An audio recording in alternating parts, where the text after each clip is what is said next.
Bismillahirrahmanirrahim. Assalamualaikum warahmatullahi wabarakatuh. Perkenalkan, nama saya Nurul Mufur Hasibuan, NIM 2114020129. Baiklah, langsung saja di sini saya akan mencoba menjelaskan tentang Al-Qawaid yang diampu oleh Ustazah Miliza Budiarti. Baik, langsung saja yaitu ke pembahasan yang pertama. Ma huwa ismu fi'il wa huruf. Nah, isim yang pertama dulu yaitu isim. Isim adalah kata yang menunjukkan maknanya sendiri dan tidak terkait dengan waktu.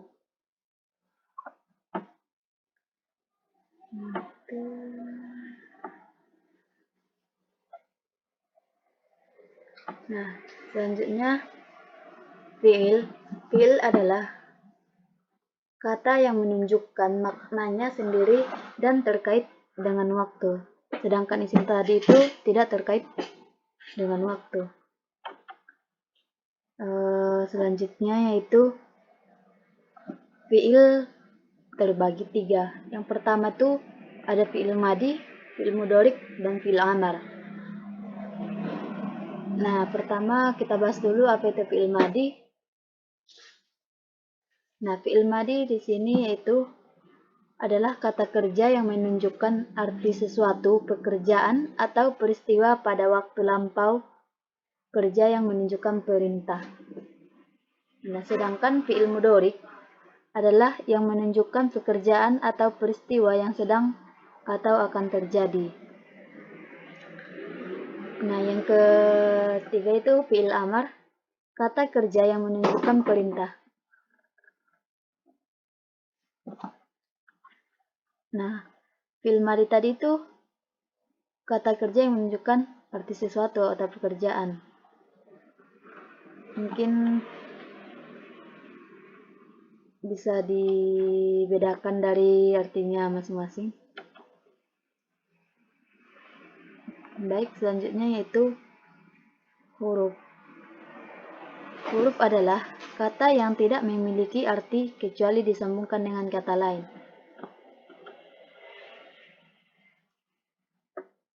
Nah, selanjutnya tanda-tanda isim.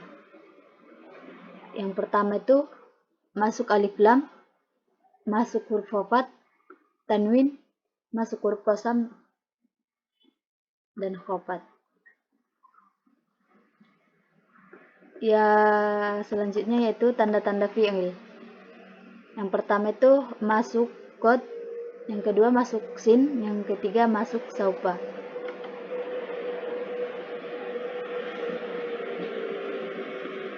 Selanjutnya di sini ada pengertian tarkib isnadi.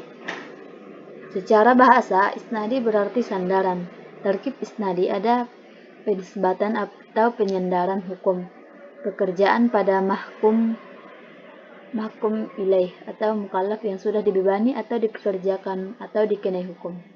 Tarkib isnadi yaitu susunan kata yang terdiri dari musnad dan musnad ilaih. Selanjutnya itu apakah itu musnad? Adapun pengertian musnad adalah kata yang kedudukannya menjelaskan, sedang musnad ilaih yang sedang menjelaskan. Nah, sedangkan musnad ilaih adapun pengertiannya yaitu kata yang kedudukannya dijelaskan, yang terdiri dari fa'il, mubtada, fi'il nakis, dan isim yang menggunakan huruf laisa, isim inna, dan saudaranya.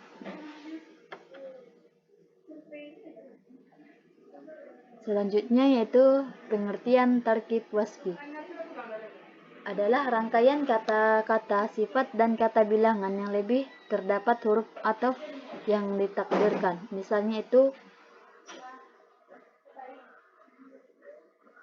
Misalnya haza aqlamu jamil,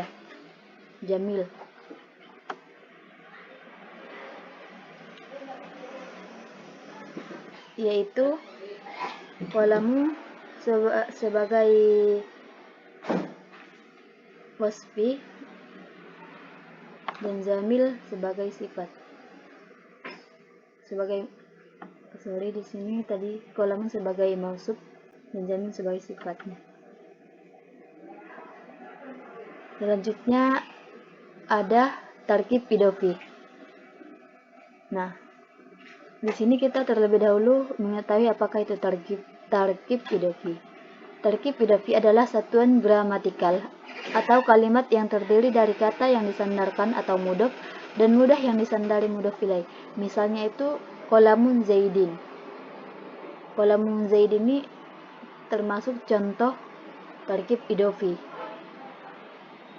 Selanjutnya yaitu tarkib adadi. Tarkib adadi adalah dua yang terdiri diantaranya yang disifati atau yang dikenal dengan na'at dan man'ut. Misalnya yaitu ra'aitu ahada asaro kaukaban.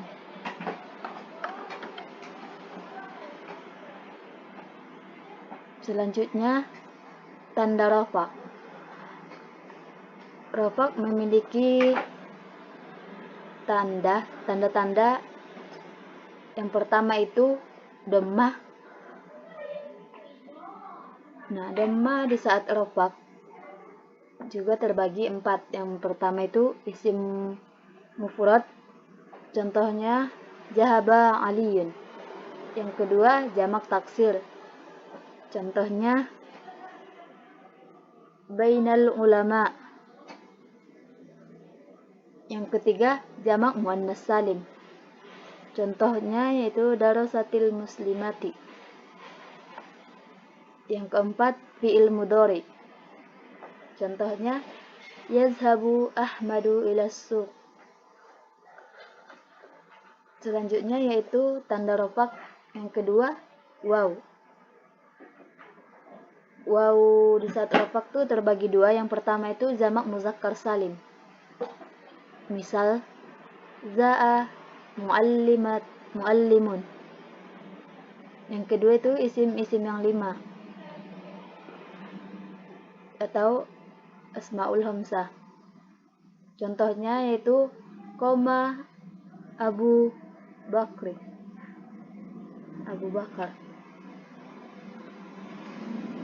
Selanjutnya tanda yang selanjutnya yaitu alif. Alif di saat rafak cuma satu, yaitu isim-isim tasniyah yang tertentu. Misalkan itu takallamu muhadirun.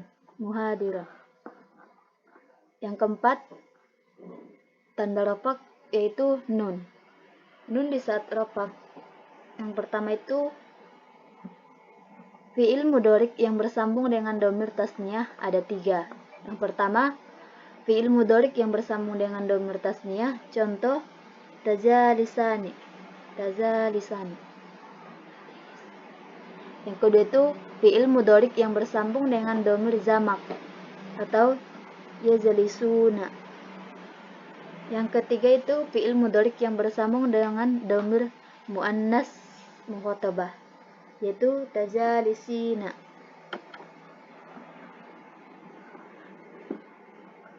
Selanjutnya yaitu ada tanda nasab. Tanda nasab memiliki 5 tanda. Yang pertama yaitu ada fathah. Yang kedua alif sebagai pengganti fathah. Yang ketiga kasrah sebagai pengganti fathah. Yang keempat ya. Yang kelima membuang huruf nun.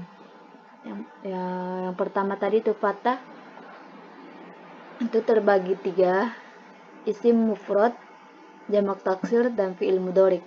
Contoh isim mufrad yaitu astaraitu kitaban, dan contoh jamak taksir ra'aitu asjaron. Yang ketiga fi'il mudhari, contohnya lam yarji. Tanda yang kedua yaitu alif sebagai pengganti fathah, contohnya ra'aitu abaka. Dan yang ketiga kasrah sebagai pengganti fathah, misalnya yaitu nazartu tolibati. Yang keempat, ia sebagai pengganti fathah. Contohnya, qira'atu kitabaini. Yang kelima, membuang huruf nun. Misalnya itu lan yazhabu.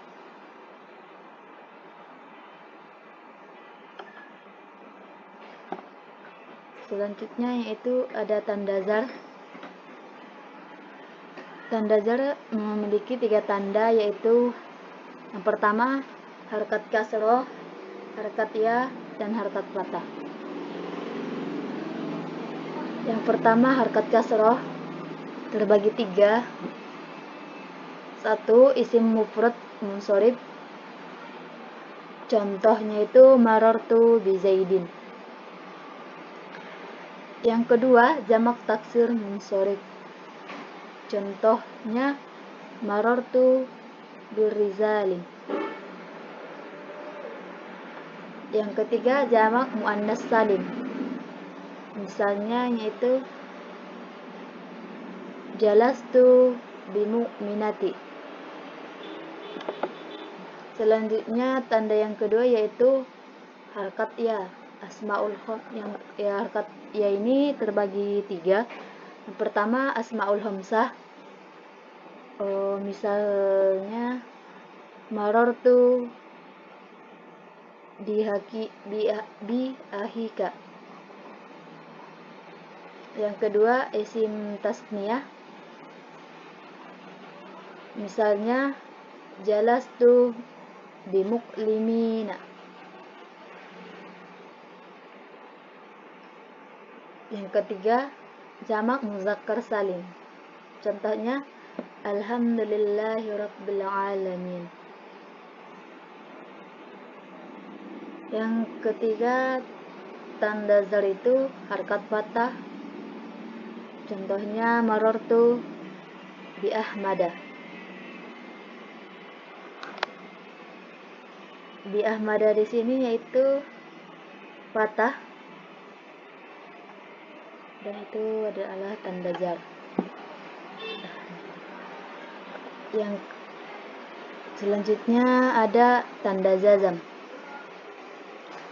Nah, tanda jazam di sini ada 2, yaitu sukun sama hadzaf.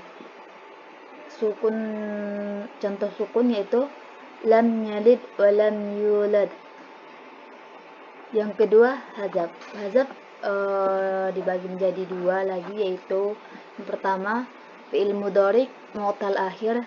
Misalnya yada'u menjadi lam yada'u. Selanjutnya af'alul hamsah.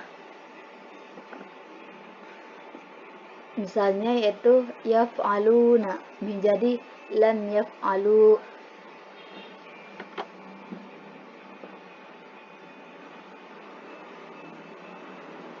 Selanjutnya yaitu membahas tentang jumlah ismiyah.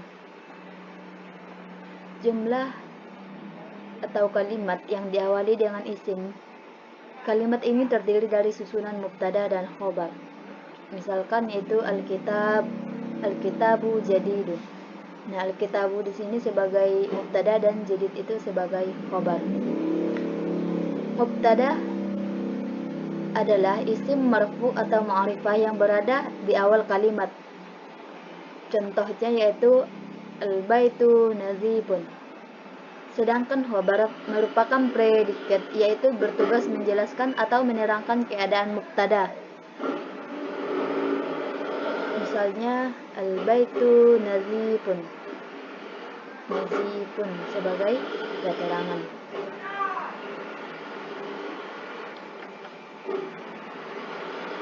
Selanjutnya yaitu jumlah fi'liyah. Jumlah fi'liyah adalah jumlah yang diawali dengan fi'il. Nah, fi'il jumlah terbagi 2. Yang pertama fi'il lazim. Fi'il lazim adalah fi'il yang tidak dibutuh objek. Misalnya jalasa Ahmadu. Selanjutnya yaitu fi'il muta'addi adalah fi'il yang membutuhkan objek, sedangkan fi'il yang lazim tadi tidak membutuhkan.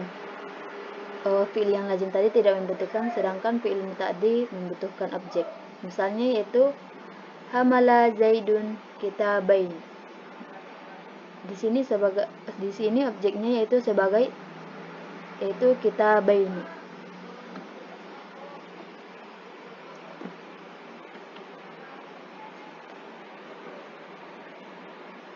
Selanjutnya yaitu fa'il dan naibul fa'il. Fa'il adalah isim yang dirafa'kan yang disebutkan tanpa ikatan. Misalnya nazahat talibu. Nah, adapun naibul fa'il adalah isim yang dirafa'kan yang tidak disebutkan dengan fa'ilnya. Misalnya yaitu qara'a Khalidul kitab menjadi quri'al kitab. Mungkin cukup sekian yang dapat saya sampaikan. Kurang dan lebihnya saya mohon maaf. Wabillahi taufiq wal hidayah. Wassalamualaikum warahmatullahi wabarakatuh.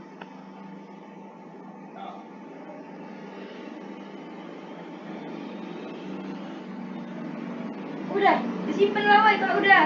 Itu Nurul rekamannya.